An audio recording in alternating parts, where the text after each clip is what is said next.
भगवान श्री कृष्ण ने शिकारी को बताया मांस खाना पुण्य है या पाप। भक्तों, मांसाहार पुण्य है या पाप? आज इस संदर्भ में हम आपको एक कथा सुनाने जा रहे हैं। यह बात उन दिनों की है जब भगवान श्री कृष्ण अपने बालपन में थे। एक बार जब श्री कृष्ण एक पेड़ के नीचे बैठे बांसुरी बजा रहे थे, उसी तरह एक हिरण दौड़ता चला आया और उनके पीछे जाकर छुप गया। वो हिरण बहुत ही घबराया हुआ था। भगवान श्री कृष्ण ने उसके सिर पर हाथ फेरते हुए कहा, क्या हुआ? तुम क्यों छुप रहे हो? उसका पीछा करते हुए एक शिकारी भी वहां आ पहुंचा और बोला, यह मेरा शिकार है, इसे मुझे दे दो, इस पर मेरा अधिकार है। तब भगवान श्री कृष्ण बोले, हर जीवित जीव पर उसका खुद का अधिकार होता है, न कि किसी का। तब वह शिकारी क्रोध में बोला, यह मेरा शिकार है, इसे मैं पका कर खाऊंगा। तब भगवान श्री कृष्ण बोले, किसी भी जीव को मारकर खाना पाप की श्रेणी में आता है। क्या तुम पाप के भागी बनना चाहते हो? मांसाहार पुण्य है या पाप, क्या तुम धर्म को नहीं जानते? तब वह शिकारी बोला, मैं तुम्हारे जितना शिक्षित तो नहीं कि यह जानूं कि मांसाहार पुण्य है या पाप, पर मैं यह जानता हूँ कि जीव को मारकर खाना, इसमें कोई हर्ज नहीं। मांसाहार से तो एक तो वह जीव को जीव बंधन से मुक्त कर रहा है, फिर क्यों मांसाहार से मना किया जाता है? मांसाहारी होने को क्यों नहीं कहा जाता? वैसे भी मैं इसको मारकर नीच योनि से मुक्ति दिलाकर पुण्य ही कमा रहा हूँ, फिर इस पर पाबंदी क्यों? इसे तो प्रोत्साहित करना चाहिए। जहाँ तक मैंने सुना है, जीव हत्या तो शास्त्रों में भी बताया गया है। राजा लोग शिकार किया करते थे। ऐसे तमाम तर्क देते हुए श्री कृष्ण से पूछा कि फिर क्यों ये मांसाहार गलत है और पाप की श्रेणी में आता है? आप ही बताएं, मांसाहार पुण्य है या पाप? भगवान श्री कृष्ण समझ गए कि इसकी बुद्धि मांस खाने के कारण तामसिक हो गई है और उसने सोचने और समझने की बुद्धि भी खो दी है। फिर भगवान श्री कृष्ण बोले, इस अंतहीन विषय पर पहले मैं कोई राय नहीं दूंगा। मेरी इस छोटी सी कथा सुनने के बाद तुम ही उत्तर देना कि मांसाहार पुण्य है या पाप, और तुम्हें मांस खाना है या नहीं। वह शिकारी सोचने लगा कि इसमें मेरा तो कोई घाटा नहीं है, इस कथा को मैं सुन ही लेता हूँ, मेरा मनोरंजन भी हो जाएगा और बाद में मुझे इसका मांस भी मिल जाएगा। तो भगवान श्री कृष्ण ने अपनी कथा आरंभ की। एक बार मगध में खाद्य संकट खड़ा हो गया तो अन्न का उत्पादन कम रहा। राजा को चिंता हुई कि यदि इस समस्या का शीघ्र निदान नहीं किया गया तो संरक्षित अनाज कोष भी खत्म हो जाएगा और संकट भीषण हो जाएगा। तो सम्राट ने अपनी राज्य सभा में पूछा, देश की खाद्य समस्या को सुलझाने के लिए सबसे सस्ती वस्तु क्या है? मंत्रीगण सोच में पड़ गए। चावल, गेहूं, आलू इत्यादि पदार्थों को उगाने के लिए बहुत श्रम करना पड़ता है। वह तभी प्राप्त होते हैं जब प्रकृति का प्रकोप न हो। ऐसे में तो कुछ सस्ता हो ही नहीं सकता। तभी शिकार का शौक रखने वाले एक मंत्री ने सोचा कि यही उत्तम अवसर है।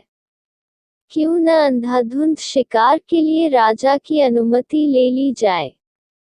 उसने सभा में कहा कि सबसे सस्ता खाद्य पदार्थ है मांस।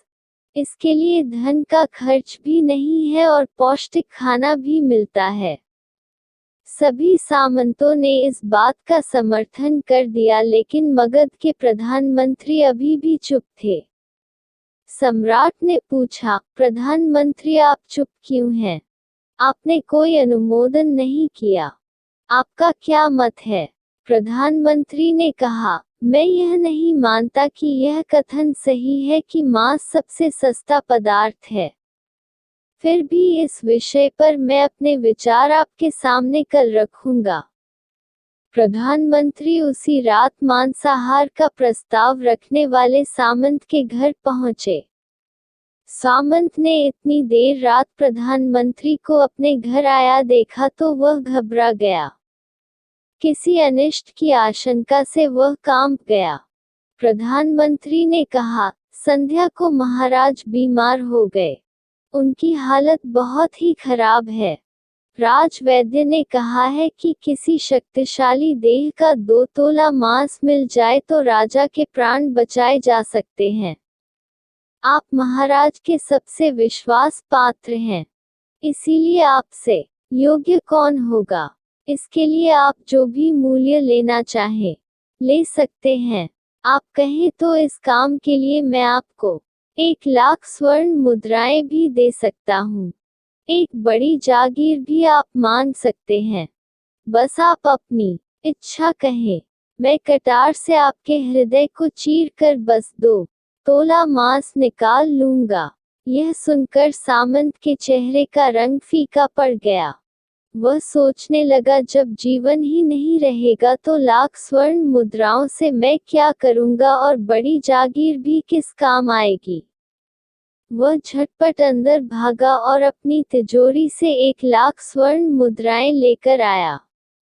मुद्राएं देकर उसने प्रधानमंत्री के पैर पकड़ लिए और गिड़गिड़ाते हुए बोला, श्रीमंत, मैं आपकी 1,00,000 मुद्राओं में अपनी 1,00,000 मुद्रा और मिलाता हूँ। इस पैसे से आप किसी और सामंत के हृदय का मांस खरीद ले, किंतु मुझे जाने दे। यह बात किसी और को पता न चले। मैं आपसे आग्रह करता हूँ। प्रधानमंत्री जी यह सब समझ चुके थे। वह उसे थोड़ी और मानसिक पीड़ा देना चाहते थे। प्रधानमंत्री ने आगे कहा, सामंत, आप शरीर से बलिष्ठ हैं। आपकी कद काठी महाराज से मिलती जुलती है। इसीलिए राजवैद्य ने खास तौर पर आप ही का नाम लिया है। आपके दान से हमारे अच्छे राजा की जिंदगी बच सकती है। आप कहें तो मैं आपको प्रधानमंत्री का पद देने को तैयार हूँ और खुद आपका कर्मचारी बनकर रहूंगा, पर प्रजा से हमारे राजा न छीने। सामंत तो फंसता हुआ दिख रहा था।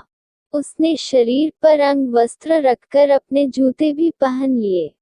जैसे ही वह वहां से भागने वाला था, वह तुरंत प्रधानमंत्री के पैरों में लेट गया। उसने याचना की कि प्रधानमंत्री, मैं इसके योग्य नहीं हूँ। जब प्राण ही नहीं रहेंगे तो प्रधानमंत्री पद का या राजा का सिंहासन भी मिल जाए तो मैं उसका क्या करूँगा। आप चाहे तो मेरा सब कुछ ले ले, पर मेरे प्राण न ले। मैं अपना ये भवन और सारा धन आपको सौंपता हूँ। रातों रात राज्य से निकल जाऊंगा। इतना कहकर वह अपने घोड़े की ओर भागा और जैसे ही अपना घोड़ा गठने लगा, आवाज आई, अभी अभी अपने पीछे गए तुम अपने परिवार को भी छोड़े जा रहे हो। सामंत बोला, मेरे प्राण से प्रिय कुछ भी नहीं है। जब जीवन ही न रहेगा तो कुटुंब का क्या करूंगा। जीवन रहा तो ऐसे ही सुखी रह लूंगा। इतना कहकर घोड़े पर छलांग लगाकर बैठ भी गया। वह अभी चलने को ही था कि प्रधानमंत्री ने घोड़े की साख पकड़ ली। वह सामंत से बोला, भागने की जरूरत नहीं है। आप आराम से घर पर ही रहो। मैं किसी और का प्रयास करता हूँ। यह कहकर प्रधानमंत्री वहां से चले गए। प्रधानमंत्री के वहां से जाने पर सामंत के अंदर कुछ जान तो आई, परंतु बेचैनी बनी रही। उसकी नींद खराब हो चुकी थी। मुद्राएं लेकर प्रधानमंत्री बारी बारी से सभी सामंतों के घर पहुंचे और सभी से राजा के लिए हृदय का 2 तोला मांस मांगा, परंतु कोई भी राजी न हुआ। सबने अपने बचाव के लिए प्रधानमंत्री को 1,00,000 और 5,00,000 मुद्राएं तक दे दी। इस प्रकार प्रधानमंत्री ने एक ही रात में करोड़ों स्वर्ण मुद्राएं जमा कर ली। फिर सुबह होने से पहले ही अपने महल में पहुंच गया। अगले ही दिन राज्यसभा में सभी सामंत समय से पहले ही पहुंच गए। सभी यह जानना चाहते थे कि राजा स्वस्थ है कि नहीं, लेकिन कोई भी किसी से भेद नहीं खोलता था।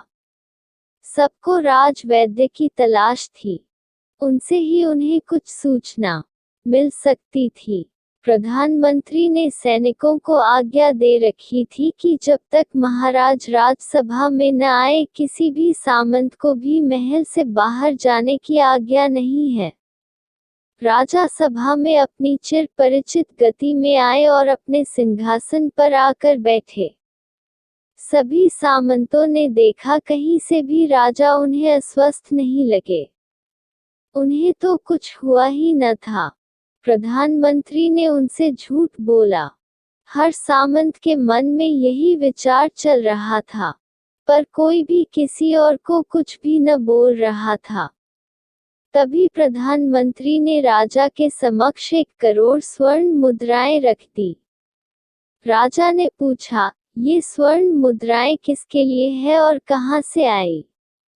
प्रधानमंत्री ने कहा, 2 तोले मांस के लिए इतनी धनराशि जुटाई है पर मांस न मिला। अपनी जान बचाने के लिए सामंतों ने यह मुद्राएं दी हैं। अब आप यह विचार कीजिए मांस कितना सस्ता है। राजा को बात समझ में आ गई। उन्होंने प्रजा को अतिरिक्त परिश्रम करने का निवेदन किया और राजा के अनाज भंडार में से अनाज निकालकर श्रमिकों को दिया गया। उन्होंने पौष्टिक सब्जियों की खेती का तुरंत आदेश दिया। वह 1 करोड़ स्वर्ण मुद्राएं इसी कार्य के लिए और श्रमिकों के कल्याण के लिए खर्च की गई। ऐसे साग सब्जी तेजी से उगी जिससे प्रजा का कल्याण भी हुआ और पौष्टिकता भी मिली। कुछ समय बाद मौसम अनुकूल हुआ और खेती लहलहाने लगी। इस प्रकार राज्य से खाद्य संकट दूर हुआ। तो मित्रों, जीवन का यह मूल्य भगवान श्री कृष्ण हमें इस कथा के जरिए समझाना चाहते हैं कि हम यह न भूलें कि जिस तरह हमें अपनी जान प्यारी है उसी तरह सभी जीवों को अपनी जान प्रिय होती है। अपने दिल से जानिए पराये दिल का हाल। यदि संसार के संबंधों से मुक्त करने का तर्क सही है, यदि जीव हत्या जीव को संसार बंधन से मुक्त करने का तरीका है, तो अत्याचारी द्वारा किया गया नरसंहार भी मान्य है। वह भी ये तर्क दे सकते हैं कि वह लोग जीवन के कष्ट से आप लोगों को मुक्त कर रहे हैं। अगर उसके लिए वह जीवन बोझ होता तो कभी भी अपनी जान बचाने के लिए संघर्ष नहीं करता, आपसे भागता नहीं। जो आपके सामने असहाय हो जाता है उसे प्राण गंवाने पड़ते हैं। जिन जीवों को मारकर आप खा रहे हैं उन्हें तो प्राण बचाने का अवसर भी नहीं मिलता। बर्बरता सिर्फ वही नहीं है जहां सिर्फ मानव का रक्त बहता है। बर्बरता उसे भी कही जाती है जहां स्वार्थ के लिए किसी जीव की हत्या कर दी जाए।